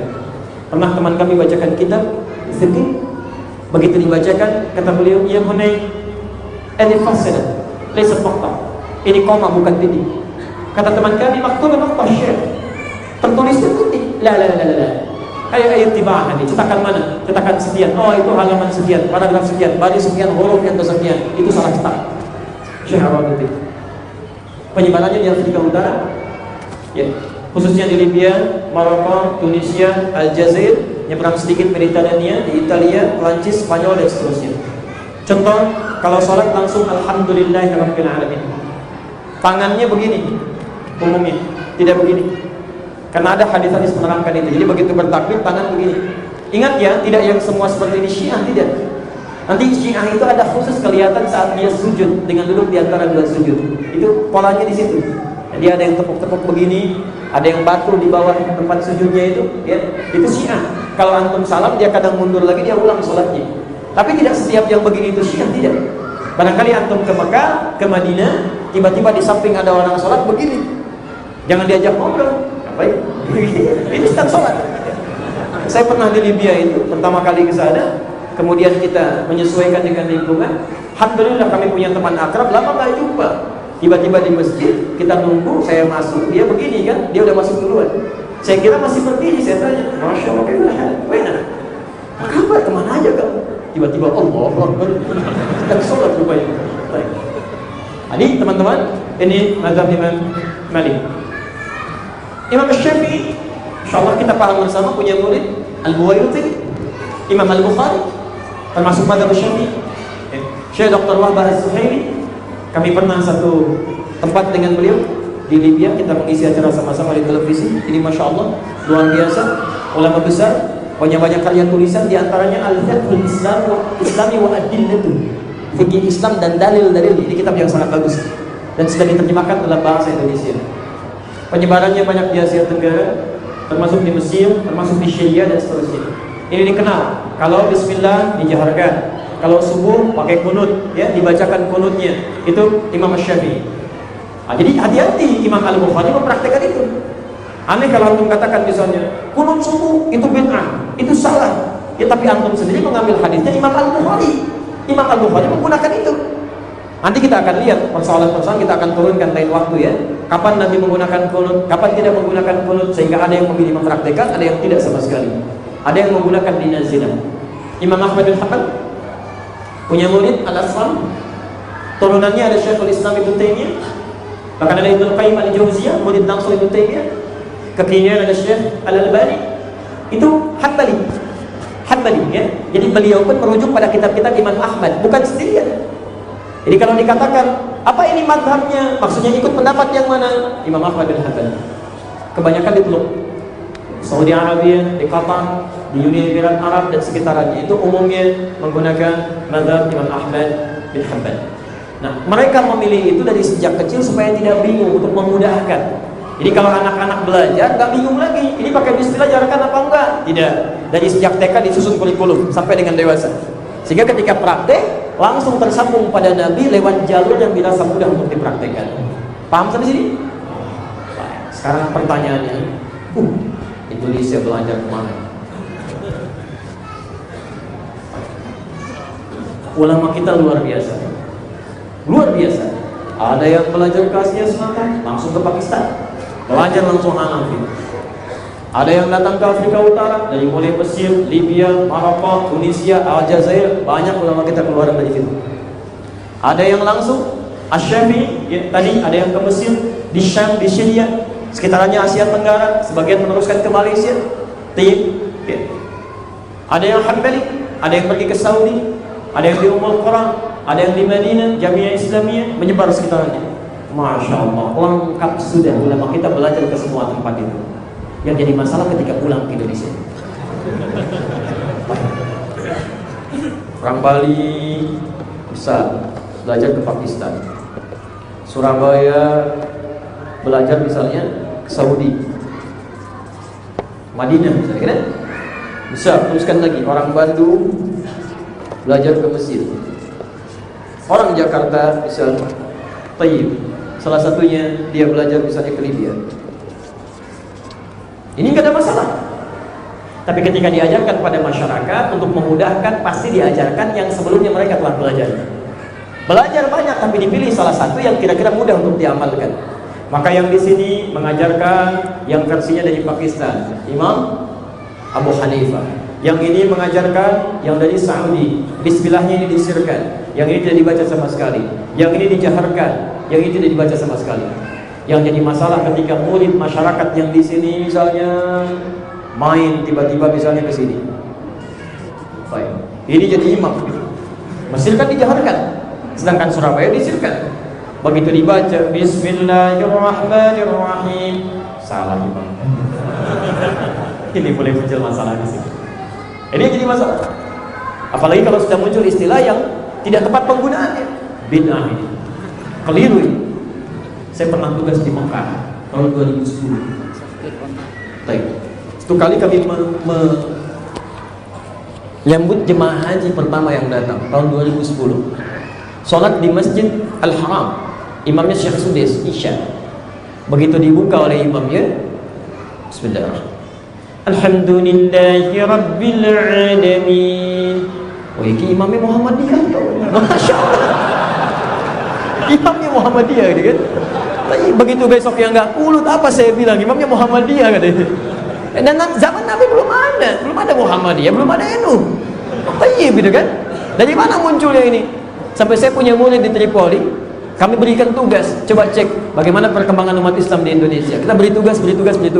Ada satu orang melaporkan, begitu melaporkan, Syekh katanya, kami kasih laporan nih. Baik, apa tugas antum? Saya pergi ke daerah A, saya nggak perlu sebutkan. Kami survei di situ, kami tanya katanya, berapa jumlah umat Islam di sini? Alhamdulillah, di sini 95% Islam semua. Masya Allah. Yang 5% apa Pak? Muhammadiyah. Jadi orang sudah salah mengerti di sini. Jadi sudah salah paham. Padahal teman-teman sekalian, yang mendirikan Muhammadiyah dan mendirikan NU, bahkan dua-duanya itu punya nasab saudara sama. Ya, yang mendirikan Nahdlatul Ulama, Kiai Haji Muhammad Hashim bin Asy'ari, ya, mendirikan NU tanggal 31 Januari 1926. Itu satu nasab itu dengan Kiai Haji Ahmad Dahlan yang mendirikan Muhammadiyah 18 November 1912. Nama aslinya Muhammad Darwish. Keduanya belajar di Syekh Soleh Darat di Semarang. Karena punya keunggulan, diberikan kitab, langsung dikirim untuk belajar ke Mekah, belajar sama Syekh Ahmad Khatib Al-Minangkabawi dari Minangkabau. Setelah kemudian mereka kembali secara singkat, Syekh Muhammad Darwis berganti nama menjadi Ahmad Dahlan. Itu kalau antum meruntutkan nasabnya ketemu di situ. Ya. Kiai Haji Muhammad Hasim bin Asy'ari bin Abdul Wahid bin Abdul Halim, nama aslinya Pangeran Benawa atau Sultan Hadiwijaya, dikenal dengan Joko Tingkir, bin Abdullah bin Abdul Aziz bin Abdurrahman, ya, nama Walid Raden Ainul Yakin bin Maulana Ishaq. Di Maulana Ishaq bertemu di sini. Kiai Haji Ahmad Dahlan atau Muhammad Darwis bin Kiai Haji Abu Bakar bin Kiai Ilyas bin Kiai Sulaiman bin Demang Jurang Juru Kapindo bin Demang Jurang Juru Sapisan bin Kiai Gerbak bin Maulana Ishaq. Siapa Maulana Ishaq itu? Itu anak pertama dari Syekh Ahmad Jumadil Kubra yang berasal dari Mesir, yang berdakwah di Nusantara. Punya dua anak. Anak pertama Maulana Ishaq dibawa ke Nusantara, melahirkan dua ulama tadi. Anak keduanya tinggal di Mesir, namanya Syarif Abdullah. Syarif Abdullah ini yang kelak akan menikah dengan Syarifah Mudaim. Siapa Syarifah Mudaim itu? Adalah anak kedua, putri kedua dari Prabu Siliwangi. Prabu Siliwangi penguasa dari Banten sampai ke pertengahan Jawa. Ketika mengontrol di wilayah Karawang, menemukan seorang putri luar biasa sedang baca Al-Quran, indah kalimatnya. Maka beliau kemudian melihat, jatuh cinta kepada seorang putri namanya Nyai Subang Larang. Tayyib, dipersunting beliau masuk Islam, lahir anak pertama tahun 1423 namanya Walang Sungsang. Anak keduanya 1426 Rana Santang, anak ketiganya 1427 namanya Raja Sengarang. Dua anak pertama kemudian masuk Islam, pergi ke Mekah untuk menunaikan haji. Walang Sungsang berganti nama menjadi Abdullah Iman, Rana Santang berganti nama menjadi Syarifah Mudaim. Begitu selesai akan pulang, bertemu dengan Syarif Abdullah anaknya Ahmad Jumadil Kubra tadi. Di situ merasa senang, dilamar pada kakaknya, dinikahkan di situ. Syarifah Mudaim ikut dengan Syarif Abdullah ke Mesir. Tinggal 20 tahun melahirkan seorang anak namanya Syarif Hidayatullah. Pulanglah beliau ini nengok ke kakeknya di Nusantara yang sedang berada di Gunung Jati, diberikan wilayah untuk berdakwah di situ sehingga dikenal dengan Sunan Gunung Jati. Punya dua anak nanti, satu laki-laki bernama Muhammad, yang kedua perempuan, menikah dengan panglima perangnya yang sangat saleh, jenderal perang bernama Fathullah, dikenal dengan Faletehan atau Fatahillah. Itu yang kelak menaklukkan Portugis di wilayah Batavia yang kelak menjadi nama Jakarta. Ada semua. Siapa Maulana Ishaq ini? Anaknya Ahmad Jumadil Kubra bin Ali Zainal Al-Kabir, anak Ali Zainal Abidin, keturunan dari Al-Husain. Husain anak adiknya Hasan, Hasan anaknya Ali bin Abi Thalib, Ali bin Abi Thalib suaminya Fatimah, Fatimah putri Rasulullah Muhammad sallallahu alaihi wasallam. Bin Abdullah bin Abdul Muttalib bin Hashim bin Abdul Manaf bin Qusay bin Murrah bin Kilab bin Ka'ab bin Ghalib bin Fihr bin Malik bin Nadar bin Kinana bin Khuzaimah bin Mudrika bin Ilyas alaihissalam bin Nizar bin Mudar bin Ma'ad bin Adnan bin Addi bin Andri bin Muqawwam bin Nahur bin Tari bin Amir bin Kinan bin Arfakhshad bin Sam bin Nuh alaihissalam bin Nuh alaihissalam bin Mihlal Matushala bin Kinan bin Almas bin Tis bin Adam alaihissalam. Nyambung nasabnya. Ada semua. Dan Masya Allah dua-duanya bersaudara. Kayak Ahmad Dahlan bikin Muhammadiyah ya, untuk dakwah bilhal. Ya, berikan rumah sakit, dirikan pusat pendidikan, sekolah. Kiai Haji Hasim bin Asy'ari menulis 19 kitab dan kami punya koleksinya alhamdulillah. Dari kitab pertama Adabul Alim wal Muta'alim sampai kitab yang terakhirnya. Dan itu bagus, indah. Gak ada bedanya di situ. Jadi sekarang kalau pertanyaannya, perlukah kita bermadhab? Kalau madhab yang dimaksudkan adalah memilih satu tuntunan untuk memudahkan kita ibadah berdasar tuntunan Nabi, maka itu kita perlukan. Yang tidak tepat, fanatik dalam bermadhab. menganggap ini yang paling benar, yang lain keliru. Sepanjang berasal dari Nabi nggak ada masalah. Zaman Nabi saja memilih sesuai dengan kemudahan. Nabi memperkenankan, sahabat memilih, sahabat nggak ada masalah, tabiin nggak ada masalah, Nabi nggak ada masalah, ulama nggak ada masalah. Tiba-tiba Anda bermasalah, Anda sehat.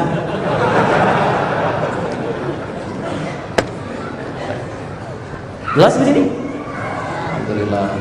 Nah, ini yang saya janjikan. Ini diduga oleh para ahli sejarah sebagai tempat yang disepakati sampai hari ini, tempat dilahirkannya Nabi sallallahu alaihi wasallam. Maulid Nabi. Kalau saya tunjukkan ini Jabal Qubais, yang ini.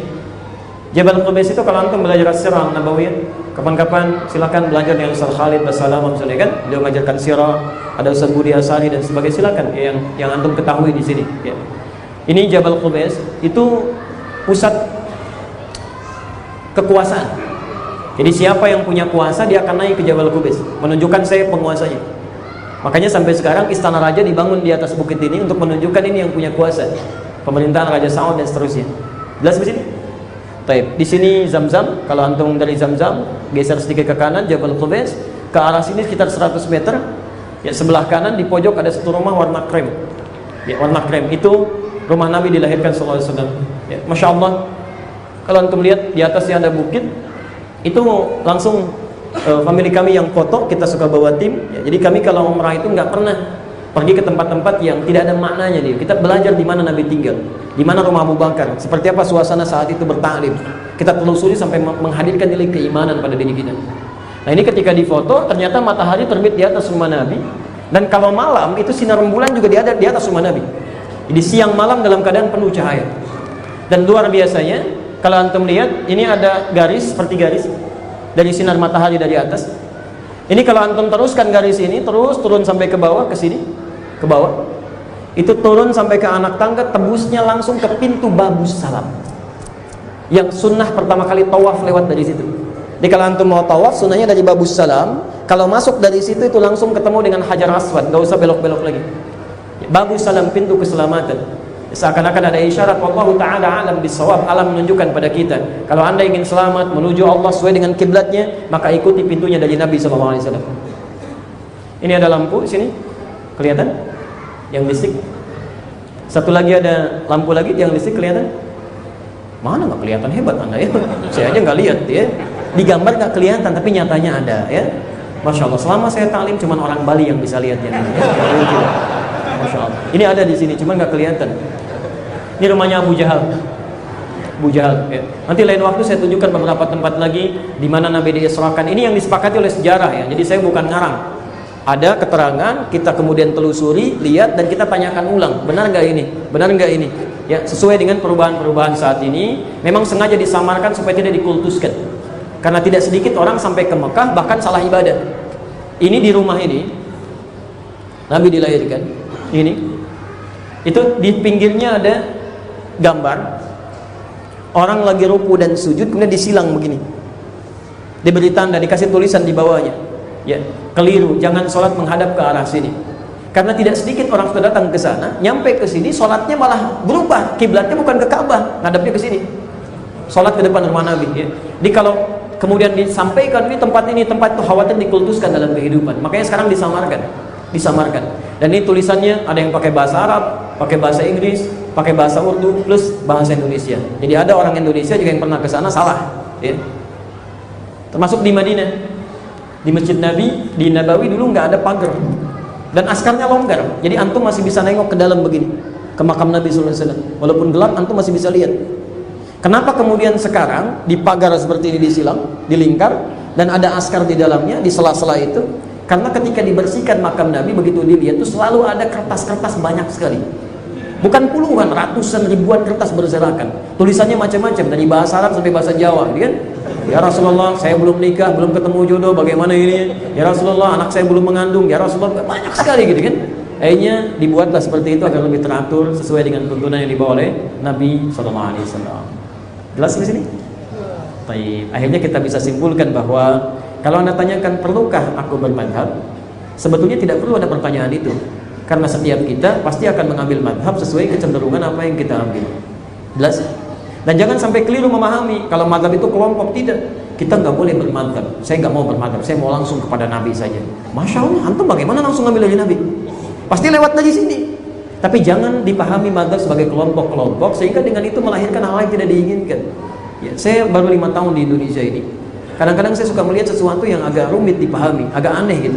Di Timur Tengah aja nggak ada yang begini. Kenapa di kita mesti ada, gitu kan? Ya, jadi banyak orang sering berselisih tapi tidak memahami apa yang diperselisihkan. Istilahnya aja nggak ngerti, belum paham, kadang-kadang baru belajar. Kadang-kadang di Timur Tengah hadisnya nggak seperti itu. Tapi Masya Allah ketika menyampaikan, ini kan hadisnya dari Nabi begini. Memang hadisnya benar, nggak ada yang salah dengan hadis. Cuman cara antum memahami keliru. Bukan itu yang dimaksudkan. Jelas ya? Jadi madhab itu adalah satu keniscayaan untuk memudahkan cara kita ibadah. Tapi yang keliru adalah fanatik dalam bermadhab. Bertakwalah kepada Allah Subhanahu wa Ta'ala, perbaiki cara ibadah kita, karena jangan-jangan kita tidak sadar banyak dari amalan kita yang terbuang pahalanya sia-sia bukan karena berbuat maksiat, karena berbuat kesalahan yang tidak kita sadari. Hadis Muslim nomor hadis 5611. Nabi mengisyaratkan banyak orang bangkrut karena membuang pahalanya dengan melakukan tindakan yang buruk. Perhatikan kalimatnya.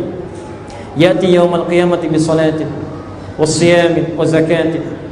Ada orang di antara umatku yang datang di akhirat nanti dengan pahala salat yang banyak. Jadi salatnya rajin, Pak. Wasiyamin, puasanya rajin, bukan cuma fardunya, sunnahnya dikerjakan. Wazakatin, zakatnya enggak pernah telat. Wa yati qad syatama hadza, cuman sayang seringkali mencaci si fulan.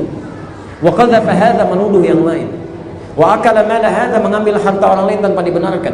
Wa daraba hadza, ada yang berselisih sampai fisikal. Bahkan wasafa kadam hadza, sebagian di antara mereka ada yang menumpahkan darah, menyebut nama Allah di dalamnya. Allahu Akbar, tembak. Allahu Akbar, bawa orang. Ya Allah. Dan gak dibenarkan dalam tuntunan agama. Saya pernah ke Lampung, ditanya di Lampung, Ustaz, apakah bom di jalan Tamrin itu termasuk jihad fisabilillah? Saya bilang, setahu saya Pak, jihad fisabilillah itu jihad di jalan Allah, bukan di jalan Tamrin. Kaidahnya gak nyambung. Sekarang ada orang enak saja tembak, bunuh, bom ini, tapi nggak tepat dengan sesuai kaidah, nggak benar, nggak ada aturannya begitu, keliru, gitu kan? Nah, dalam hal seperti ini, perhatikan, jika ada orang sholat kemudian mencela orang lain, tukhadhu hadza min hasanati wa hadza min hasanati, maka secara otomatis saat dia mulai mencela, pahala sholatnya langsung dipindahkan pada orang itu. Antum pulang dari sini, ikut ta'lim misalnya, sholat ta'lim, pulang dari sini dengan teman, lihat orang misalnya muslim teman antum nggak ta'lim, antum komentarin, ya itu si fulan, Masya Allah belum dapat hidayah kali dia, antum ta'lim, iya ya, nyunah dia, itu seketika pahala anda berdua pindah ke orang itu, seketika itu. Temannya mengatakan, alhamdulillah Ustaz, saya enggak, alhamdulillah enggak seperti yang itu tuh. Masya Allah, kenal lagi, sama aja gitu kan.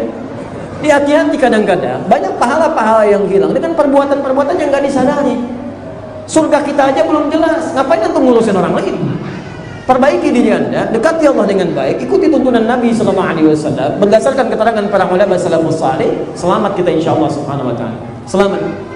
Karena itu kata Nabi, orang yang menjauhi perdebatan sekalipun dia benar. Antum sudah benar nih, ada yang mendebat, antum tinggalkan, walaupun posisi anda benar. Lihat kata Nabi, maka akan dibangunkan baginya istana di pinggiran surga. Gak apa-apa di pinggiran juga, yang penting punya daripada nggak sama sekali.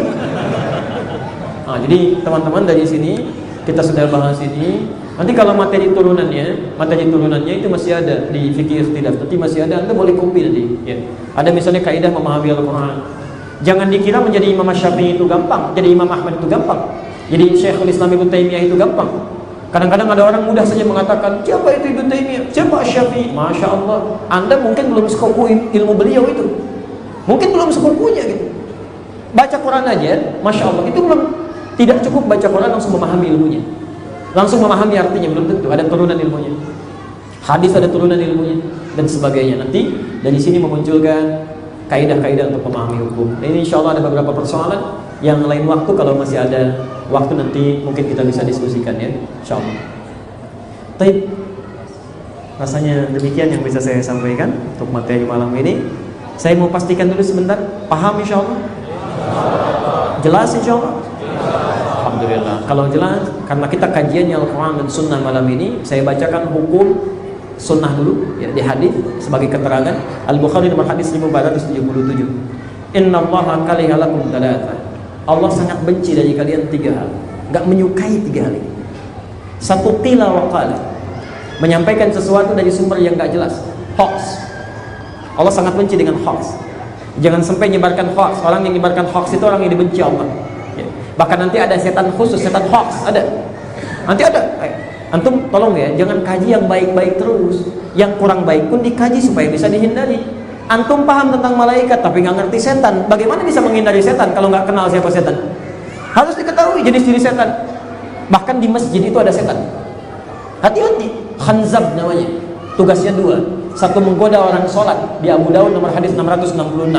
Jadi kata Nabi, begitu anda takbir begini, itu dia berkata, uzkur kada, ingat ini ya, ingat itu ya.